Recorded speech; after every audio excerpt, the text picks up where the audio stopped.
আজকের গল্পটা খুবই মজাদার এবং সুন্দর একটি গল্প। কেউ কোনো পার্ট আপনি বোরিং ফিল করবেন না, এতটা মজাদার আজকের গল্পটি। শুরুতে আমাদের মেইন ক্যারেক্টার ইউকোকে ইন্ট্রোডিউস করানো হয়। আজ এই স্কুলে নতুন ভর্তি হয়েছে, তাই সেই কতগুলো রাবার নিয়ে ডমিনোস খেলবে ভাবে এবং সেই রাবারগুলোকে সেভাবে সাজাতে থাকে। তবে এখানে একটি কন্ডিশন আছে, এই যে ডমিনোসগুলো যাবে এগুলো একটা একটা করে পড়তে থাকবে এবং লাস্টে গিয়ে একটা রকেটের সাথে ধাক্কা গিয়ে রকেটটা ফেটে যাবে। তাদের ক্লাসে থাকা টিচারটি সেকিকে উদ্দেশ্য করে বলে যে এই মেয়ে, তুমি ক্লাসে একদম মনোযোগ দিচ্ছ না। কারণ ইউকোর হাতে থাকা রাবারটি ছুটে যায় এবং একটি ডমিনোজের মতো সেগুলো পড়তে থাকে।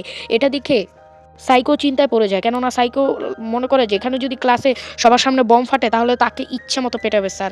তখনই সাইকো অনেক চিন্তা করতে থাকে এবং আমরা দেখতে পাই ওইগুলো পড়ার আগেই ইয়োকো থামিয়ে দিয়ে আবার নতুন করে সেই ডমিনোস খেলাটি বানাতে থাকে এবং এবারও সে ফায়ার বক্সটাকে রাখে যাতে সে আতশবাজি ফাটাতে পারে। তো ভিডিওটা শেষ করার আগে চ্যানেলটাকে সাবস্ক্রাইব করো এমন আরও ভিডিও পাওয়ার জন্য। তখনই সাইকো ইয়োকোকে বলে যে এটা তুমি ভুল করছো, এই কারণে এই বোমাটি ফেটে গেলে তোমাকে স্যার ইচ্ছা মতো পেটাবে, করো না এরকম। এবং সে বই খাতা দিয়ে কানে ঢাকতে থাকে। তখনই সেই রকেটটা গিয়ে লাগে, কিন্তু পুরো ক্লাসে কোনো ধামাকাই হয় না। অ্যাকচুয়ালি ইয়োকো তার ইমেজিনেশনে স্বপ্নের মাধ্যমে এই আতশবাজি উপভোগ করছিল। সাইকো শান্তি নিঃশ্বাস ফেললেও তখনই তার স্যার বলে তুমি একদমই ক্লাসে মনোযোগ দিচ্ছ না, লাস্ট বেঞ্চের মেয়ে। তখনই সাইকো ইয়োকোর উপরে ইশারা করে বলতে থাকে যে এই অনেক দুষ্টামি করছে দেখেন। কিন্তু তখনই ইয়োকো ক্লাসের সবচেয়ে ভদ্র ছেলে হয়ে যায় এবং নিজের বেঞ্চে বই খাতা রেখে দেয়। এত ফাস্ট তার ব্যাগ থেকে অনেকগুলো খেলনা বের করে, একটি জাপানের একটি অনেক মজাদার খেলা, সেই খেলনাগুলোকে সাজায় তার বেঞ্চের উপর। তখনই পুরো ক্লাস কেঁপে ওঠে, কেননা সে তার খেলনা দিয়ে বেঞ্চে অনেক জুড়ে আক্রমণ করে, কিন্তু টিচারও সেটা শুনতে পেয়ে না শোনার ভান করে যেন কিছু হয়নি। তো খেয়াল করে যে রাজা মারা গেছে, রাজাকে ইয়োকো ভেঙে ফেলেছে। তখনই সাইকো পড়াশোনা থেকে মনোযোগ উঠিয়ে এই খেলনাগুলোকে নিয়ে ইমেজিনেশন করতে থাকে। সাইকো ভাবে যে রাজা হয়তোবা অনেক সাহসিকতার সাথে ঘুরছিল, কিন্তু তখনই পিছন থেকে কেউ একজন এসে তাকে মেরে ফেলেছে এবং সে হচ্ছে সেনাপতি, আর কেউ নয়। সেনাপতি এবার রাজার মুকুট নিয়ে নিজেকে সেনাপতি ঘোষণা করে, কিন্তু সমস্ত সৈন্য তার বিপক্ষে চলে যায়। কিন্তু তখনই সেনাপতি নিজের ইভিল পাওয়ার ব্যবহার করে দুইজন সৈন্যকে মেরে ফেলে। সাইকো বুঝতে পারে ইয়োকো ইতিমধ্যেই বেঞ্চে আপডেট করে ফেলেছে দুটো সুইচ লাগিয়ে। দেখে সাইকো খুবই অবাক হয়ে যায়। তখনই সে ভাবতে থাকে যে এবার সেনাপতি হয়তো বা সবাইকে দিয়ে নিজের ইচ্ছা মতো কাজ করবে, এবং তাই হয়। এবার সেনাপতির অর্ডারে সবাই কাজ করতে থাকে, কিন্তু তখনই শত্রুপক্ষ তাদের চারদিক থেকে ঘিরে ধরে এবং সেনাপতি সবাইকে ছেড়ে সেখান থেকে পালিয়ে যায়। এতে সাইকোর প্রচণ্ড রাগ হয়, যেন সে পুরো গল্পের মধ্যে ঢুকে গিয়েছে সামান্য একটা খেলার মধ্যে। কিন্তু সাইকো বুঝতে পারে যে সেখানে আসল রাজা চলে আসে এবং সেই আধমরা রাজাই সবার জন্য লড়াই করতে থাকে। এতে সাইকো অনেক খুশি হয়, কিন্তু তখনই দেখা যায় যে যখন সব কিছু শেষ হয়ে যায় তখনই সেনাপতি আবার এসে রাজাকে মেরে ফেলে এবং সে রাজা হয়ে যায়। তখনই সাইকো তার রাবারটি ব্যবহার করে সে সেনাপতিকে মেরে ফেলে। এতে ইয়োকো খুবই রাগ করে এবং তার দিকে চেয়ে থাকে এবং তার ফেস রিয়াকশন তোমরা দেখতেই পারছো। তখনই ইয়োকো নিজের বেঞ্চকে সাফ করতে থাকে, কেননা তার বেঞ্চ তার একদমই পছন্দ না। তখনই সে অনেকগুলো কেমিক্যাল, তারপর অনেক যন্ত্রপাতি নিয়ে এসে এবং ডক্টরদের মতো আচরণ করে সেখানে অনেক পদার্থ এবং কেমিক্যাল মেশাতে থাকে এবং সেগুলো দিয়ে নিজের বেঞ্চকে অনেক সুন্দরভাবে, এতটাই সুন্দর যে সেখানে তার নিজের মুখ পর্যন্ত দেখা যাচ্ছিল। এটা সে এখনো খুশি না, কেননা সে এবার সাইকোর বেঞ্চ পরিষ্কার করতে চায়, কিন্তু সাইকো তাতে মানা করে দেয়। এতে ইয়োকো তাকে ঘুষ দেওয়ার চেষ্টা করে 500 টাকা দিয়ে, কিন্তু এতেও সাইকো মানা করে দেয়। তারপর ইয়োকো অনেক মন খারাপ করে, এটা দেখে সাইকোর মায়া লাগে এবং সে তাকে তার বইটা দেয় পরিষ্কার করার জন্য। তখনই ইয়োকো অনেক খুশি হয়ে যায় এবং সেই বইটাকে নিজের সর্বোচ্চ দিয়ে পরিষ্কার করতে থাকে এবং এটা এতটাই বেশি পরিষ্কার করে যে সাইকোর মাথার চুল দাঁড়ায় যায়। এত বেশি পরিষ্কার, এত বেশি ইলেকট্রন ফ্যাক্টন হয়ে যায়, এত বেশি পরিষ্কার ফলে এর ফলে সাইকো ইউকোর উপরে অনেক প্রচণ্ড রেগে যায়, কিন্তু ইউকো তারপর কোনো রিয়াকশন দেয় না। তারপরে সে তার আরেকটা খেলা শুরু করে। এবার সে অনেকগুলো খেলনা বের করে, কিন্তু সাইকো বলে যে এই খেলা তো আমি চিনি না, এবার আমি পড়াশোনায় মনোযোগ দিতে পারবো। যখন থেকে এই ছেলেটা আমার পাশে বসেছে তখন থেকেই কিছু না কিছু করছে এবং আমার পড়ালেখা থেকে মনোযোগ সরাচ্ছে। তখনই সাইকো আবার ইয়োকোর খেলার দিকে তাকিয়ে থাকে এবং সে বুঝতে পারে যে এটা অনেক সুন্দর কিছু বানাচ্ছে, একটা টেডি বিয়ার এবং একটা র্যাবিট, এবং এদের মধ্যে ফাইট করাচ্ছে। কথায় সাইকো ভুলেই গিয়েছে যে তার পড়াশোনা করা লাগবে, সেগুলো বিষয় দেখতে পারবে না। তখনই সাইকোর মনে পড়লো সে পড়াশোনা মনোযোগ দিতে গিয়েও তখনই সে দেখে যে সে পড়ার নোট লিখতে গিয়ে সেখানে সেই পুতুল দুটির ক্যারেক্টারের ছবি এঁকে ফেলেছে। তখনই ইয়োকো সেই ক্যারেক্টার দুটোকে মার্জ করে একটা নতুন ক্যারেক্টার বানায়। এটা দেখে তো সাইকো আরও বেশি এক্সাইট হয়ে যায়। সাইকো এবার মন বানিয়ে নিয়েছে, সে আর কিছুতেই ইয়োকোর ওই ফালতু জিনিসের দিকে তাকাবে না, তার পড়াশোনায় মনোযোগ দিবে। কিন্তু তার মনোযোগ 1 সেকেন্ড পরেই নষ্ট হয়ে যায় যখন দেখে দুইটা নতুন ক্যারেক্টার একসাথে ফাইট করতেছে।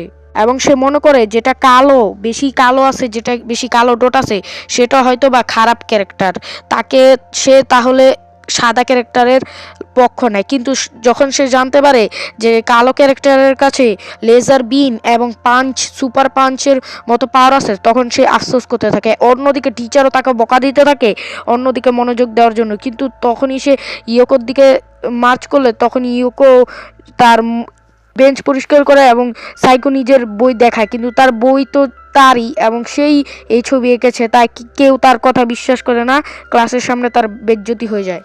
এক টাইমে সাইকো ইউকোর সাথে বসেছিল, কেননা তাদের কিছু একটা কাজ ছিল, হোমওয়ার্ক আর কি, তারা করেনি, তাই তাদের শাস্তি এখানে বসে হোমওয়ার্ক করবে টিফিন টাইমে। তখনই দেখতে পায় ইয়োকো হোমওয়ার্ক না করে কি যেন একটা বানাচ্ছে এবং সে রাবার কেটে একটা স্টেম বানায় তার নামের। কিন্তু তখনই সেখানে অন্য একটা ছেলে এসে পড়ায়, ইয়োকো সেটাকে লুকিয়ে ফেলে।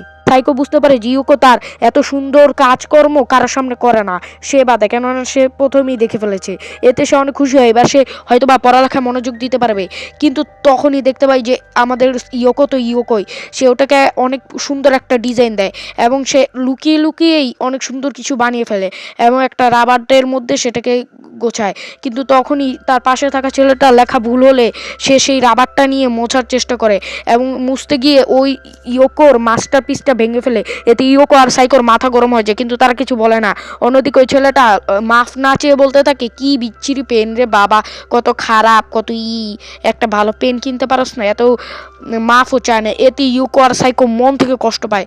এদের এত কষ্ট দুঃখ পালা শেষ হলে পরবর্তী সিনে আমাদের দেখানো হয় কালকে ইয়োকো একটা নতুন গেম এনেছে। তো এবার 100টা সৈনিকের বিপরীতে মাত্র একটা সৈনিককে খাড়া করিয়ে দিয়েছে।